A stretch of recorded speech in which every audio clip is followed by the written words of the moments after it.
तो फिर मैंने ज्योतिष के बारे में पढ़ना शुरू किया और तंत्र मंत्र और जादू टोने के बारे में भी सीखना हमारे घर में क्रिस्टल्स थे, रामेसेस फेरो की बड़ी बड़ी तस्वीर। मेरी दोस्त ने मुझे अपना तोहफा दिया और जब मैंने उसे खोला तो वो बाइबल थी।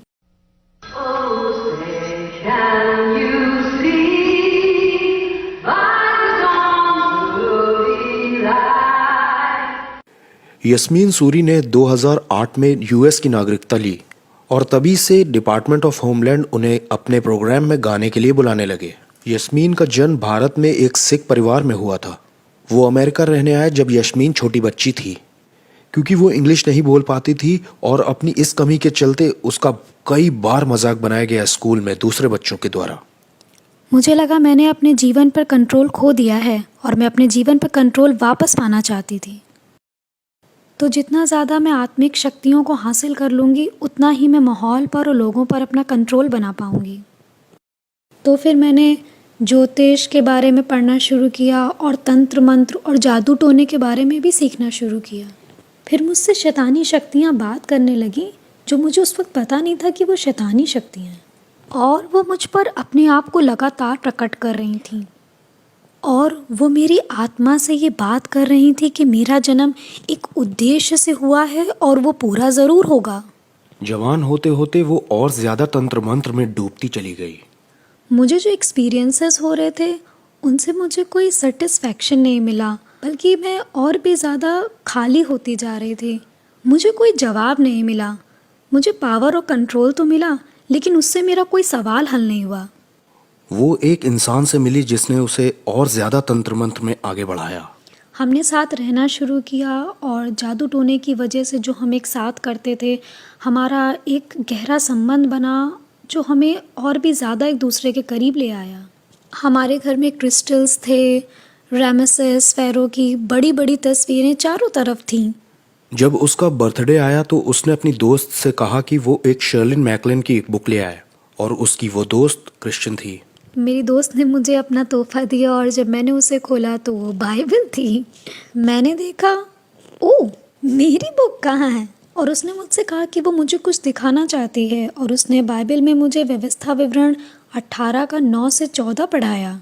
परमेश्वर ने कहा जो आत्माओं से बातें करते हैं, जादू टोना, बाजीगर, भूत साधना करने वालों से परमेश्वर को घृणा आती है। वहाँ पर ऐसे तमाम कामों की लिस्ट थी जिनसे परमेश्वर को घिन आती है।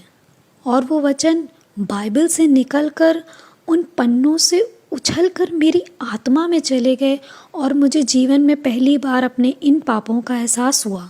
और अब यास्मीन के साथ ऐसा हो रहा था कि वो जहाँ भी जाती उसे क्रिश्चियंस ही मिल रहे थे। और मैं लोगों से पूछती थी कि ये यीशु तुम्हारे अंदर कैसे आते हैं, मतलब क्या है इसका, क्या कोई बाहर से अंदर आकर रहने लगता है, ये नए जन्म का क्या मतलब है, सेव होना क्या है। मैं इन सब सवालों को समझती तो नहीं थी, फिर भी मैं इनसे सीख रही थी। घर में उसका बॉयफ्रेंड बहुत ही ज्यादा हिंसक हो गया और दूसरी ओर उसे बहुत ही भयानक सपने आ रहे थे। और इसी समय के दौरान यास्मीन को एक दूसरी उसकी क्रिश्चियन दोस्त ने एक मैसेज दिया, जिस आदमी के साथ मैं हूँ मुझे उसे तुरंत छोड़ना होगा, नहीं तो वो मुझे मार डालेगा। परमेश्वर की आत्मा ने कहा मुझे उसे तुरंत छोड़ना होगा। मैं ये सुनकर ही रोने लगी और मेरे अंदर कुछ टूट गया। मुझे पता था ये परमेश्वर है, जबकि मैं परमेश्वर को नहीं जानती थी। और फिर मैंने बैग पैक किया और अपनी माँ से कहा कि मैं नॉर्थ कैरोलिना में शिफ्ट हो रही हूँ। और वो अपने भाई के साथ रहने लगी और उसके भाई ने उसे चर्च में इनवाइट किया। मैंने जैसे ही चर्च के अंदर कदम रखा और वहाँ पर आराधना शुरू हुई, मैं रोने लगी। मैं रोती गई।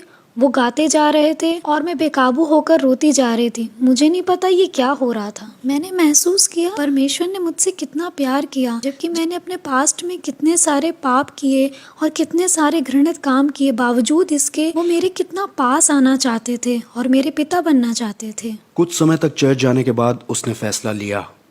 मैंने स्वर की ओर देखा और कहा, यीशु मैं एक पापी हूँ और आप मेरे पापों को क्षमा कीजिए। मैं विश्वास करती हूँ जो लोग आपके विषय में कहते हैं कि आप परमेश्वर के पुत्र हैं, आप मेरे जीवन में आ जाइए और मेरे उद्धारकर्ता बन जाइए। और जो बदलाव आने थे वो लगभग तुरंत ही आ गए। अगली सुबह ही मुझे सारे डरावने सपने और सारे शैतानी सताव और वो सब कुछ बंद हो गया और मेरे ऊपर जो वो बोझ था पाप का और धोखे का वो हट गया। पहली बार मुझे ऐसा लगा मैं ज़िंदा हो गई हूँ। मेरे पास एक बॉन फायर था जिसमें मैंने सारी किताबें और म्यूज़िक जला दिया और मैंने उन सारी चीज़ों को और सारी तस्वीरों को जो चारों तरफ मेरी दीवारों पे थी जला दिया और ज्वेलरी को भी और उन जंजीरों को भी जो मेरे ऊपर थी तोड़ दिया। और वहाँ से यास्मीन की ज़िंदगी एक नई राह पर चल पड़ी। परमेश्वर के साथ चलना कितना अद्भुत है। मैं परमेश्वर की शुक्रगुजार हूँ कि उसने मेरी आंखों को खोल दिया। कहाँ मैं लोगों को न्यू एज सिखाती थी, परमेश्वर ने मुझसे कहा कि उन्हें ये बताऊं कि न्यू एज कितना ख़तरनाक है। उसे गाना हमेशा से ही पसंद था और जैसे उसने अपनी इस खूबी को बढ़ाया उसे पता चला ये तो परमेश्वर का वरदान है उसे। Come to Jesus, come home. मुझे म्यूज़िक पसंद है क्योंकि म्यूज़िक के द्वारा परमेश्वर हमसे बातें करता है। परमेश्वर ने कहा है कि वो अपने लोगों की स्तुति पर विराजमान होता है। परमेश्वर देखते हैं कि लोग चाहे चर्च के अंदर हों या चर्च के बाहर, वो टूटे हुए हैं, अकेले हैं, व्याकुल हैं और उस खाली जगह को सिर्फ यीशु ही भर सकते हैं। परमेश्वर ने मुझे मौत से बचाया, न केवल आत्मिक पर शारीरिक रूप से भी। उसने मुझे इमोशनल डेथ से बचाया। मैं अपना दिमागी संतुलन खो सकती थी और सदा के लिए परमेश्वर से दूर हो सकती थी। परमेश्वर की दया के लिए उसकी शुक्रगुजार हूँ और उसके प्रेम के लिए, जबकि मैं उसे कुछ नहीं दे सकती थी। जिसके कान हो वो सुन ले और जिसकी आंखें हो वो देख ले।